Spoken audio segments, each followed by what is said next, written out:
ole ka channel la ka lo lom le ve ka chau in lo dam in lo tho thale mo ai voin ni hi September ni ni thole ni a tun tuma chuan in le pan chong khodin mun kan hriat chak ka ringa keima chu ka vakal thei lo nan ai ka pu bol tia le pan chong atang in ron thleng hlau maya kom na toy ka ron nei nga chumi ba ka ta han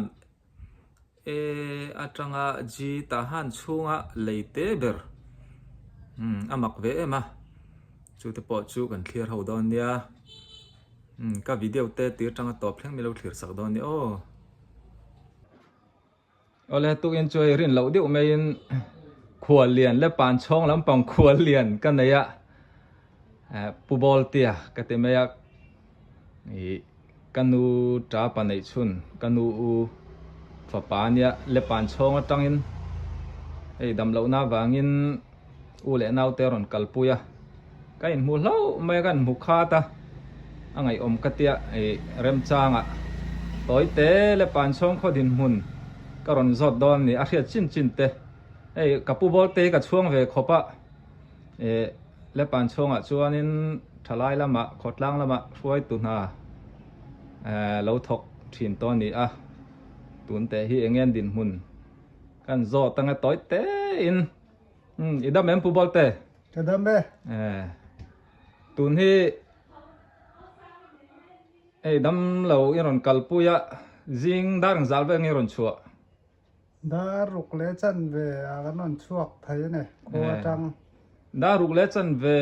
atang iron chua chuan darang zavel tlan nge le pan chong le ta han hi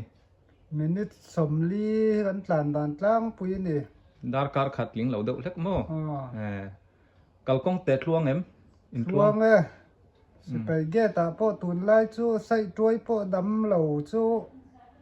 min kal tlang tir thaya wen po sai tuai na kan ron kal thaya ni e. sai tuai ron kal thei mo ne bo ruak hi a soi hlai thei lawa chang le an siti ka tro chang le an phal le ma se dam lo na awanga ron kal ang chi chu an thre thiam be zela ti te kha nia kan zo ma sak du chu ti chuanin le pan chong hi hei group ta han ang khan an then ti te ka hria group engzang yan then Le pan chong hi group nga an thena A B C D E thenga omani. ani chuan group khata in engzan nge om deuh tlang puin i hriat chia lo kon Group khata hian in zathum somnga bor chho hi chu kan ni e. Athena chuan zali kan chuang anga an tia zali zathum somnga chho bor vel kan ni. chu panga in han pun tirila kan thre thiam vekin rin oma an om ve teu don ni chu ami hring za ti chu cho a haranga mo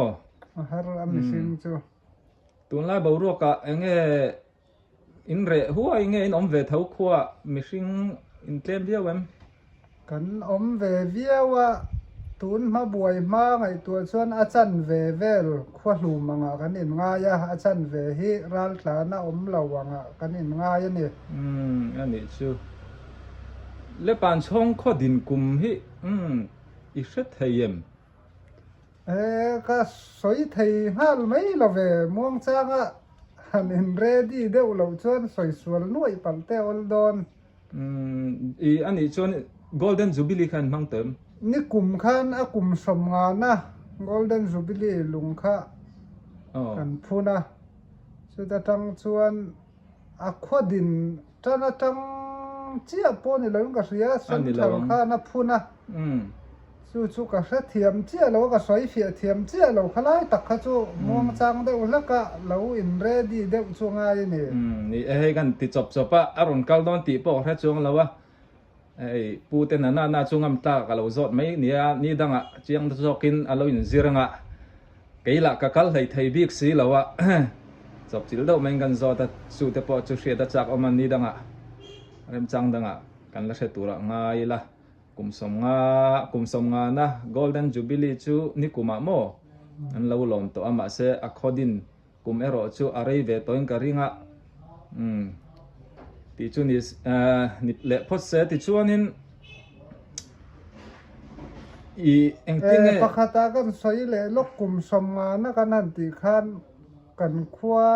tui thiang le chong u in fina tanga kum som nga na ni ang deuh chuan ka sia ka hriat sual lo chuan chu ti zok chu mo ani ve lang ti chuanin engtinge tun hi zan lamte hi in chuak ngam bik lo nga tro dar riat dar kwa dar som thleng hi chu kan chuak ania solama curfew lutuk hi om lawa ma ro chu chua vut kha chu kan om than lawa dor te po dar ko thleng vel hi chu ai chop dor hi in hong an om nual mai azia si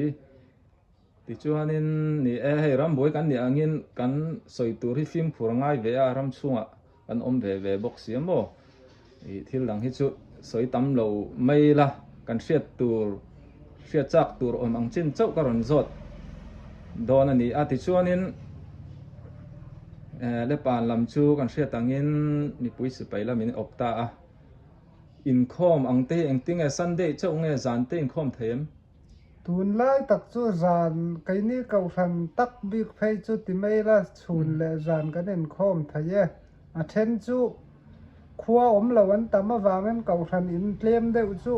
an in dai to lawa zan lam hian in khom thei lo mai zoka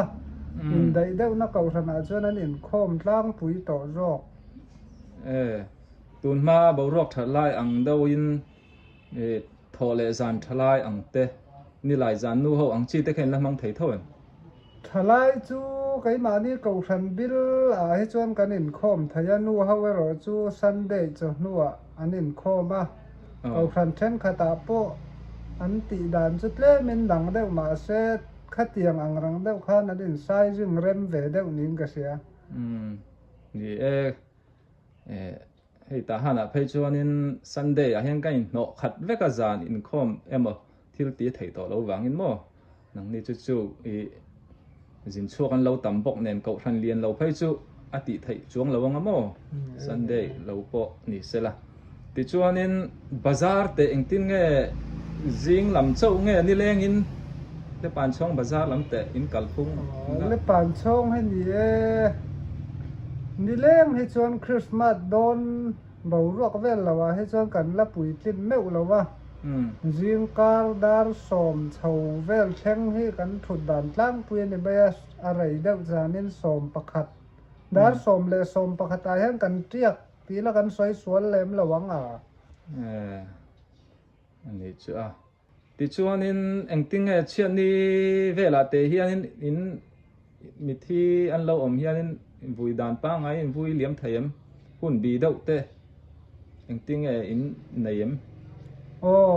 thalai te hi chuan dan hi kan zam ve a mi a thi na jing lam ani chuan tlai lama in phum tura bai sai ani a thalai dan a chuan ma ro chu zan men an bai sai chuan mai tui in nei tu ten in tumin thalai a di langa petrol ma diesel te pa mo kha chu adil thai ve thunga tin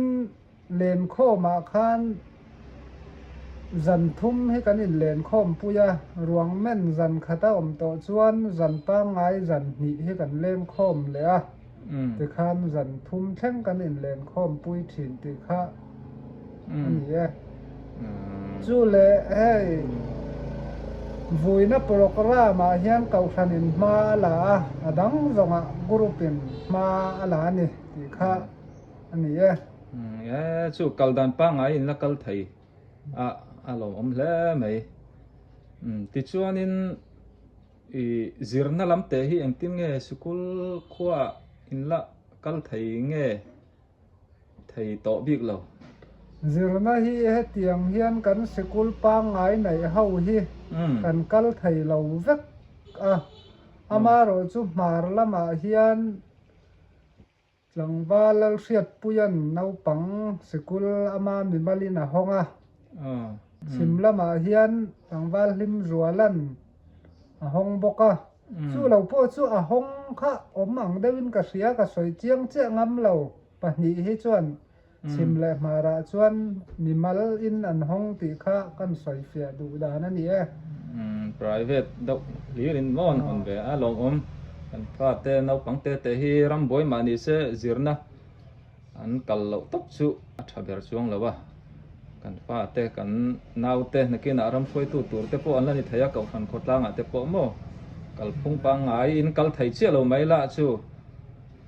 thane ngai na in mi mal lam te pon an la kal pui thaya lom hle mai a eng po chu ni se thil dang po zo tur ka nei tam biao nan hei an hun hi ta ya dam lo ho pui le vat turan ni wangin khati zong khani mai se ti chuanin tun hi enge ni na chel mek te nem nang mani group bill emo in khotlanga ni e thing lo chung hian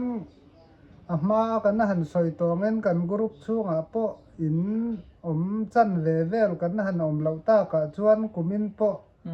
si group president a te chuan mi an han bel lui chota thian te nung zuin kan pheve tok ka chu mi rualin group phoi tu kan ni na tang chuan sen thala khan committee member a ti in kan lut chawa chung te chu khotlang lama kan tel thei ve na to kan ni e aro pui le to ke chu le pan chong a te kan la zin du ni chuan hei pu bol te hi thu bera a ruai tu ni a ma hi ngai tlom tak le pakom nuam pa zai dam tak mai ni a kan va bel chot theiania ti te kha kan soi tel du a dama kan om chuan kai po ma bak nei in video te lak an phal chuanin ruai tu ten ron la kal kam ha bak ka hun hi la om thei bik la eng po ni se voina hun chep takara ka zo na te thata ka min chan saka wangin ka lo me pu bol te kai po ka lo me ta han le che ve la leitam taka oma leite bergan enang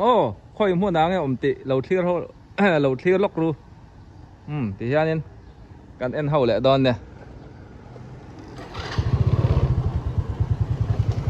thei kol kul kong phai ani ta a so lam so ta han bazar lam ama ka chau sukul lam pan na kha ni ta hian eden veng war par veng a kan chuk thang hei pu kap ko te in zol ko bot poleng tar wa mai le hianin f group chunga leite bergan thir do ni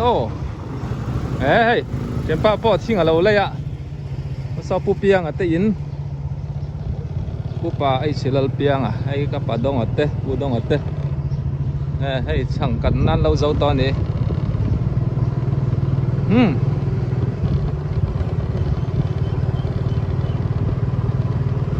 kan thirang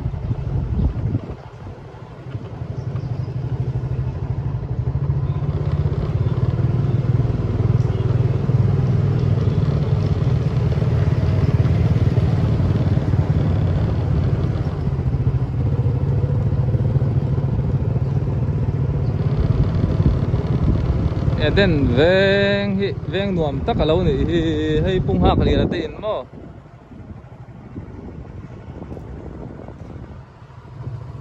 la ya khang ya kha ta ding lama heng aning da sia koi ka so lo lang va mai so lam so sam yau lam ania zo ve re helai ka la zo lo wa hay kan muang hian pai ka kat lan chuan kan leng ngor don ni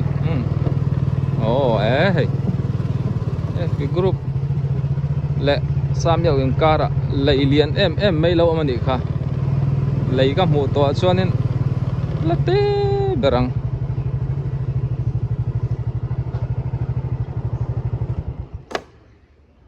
en let lok ngai te khop mai ti te khan ni te se alom om em mai kan ti lang ve zok ani kha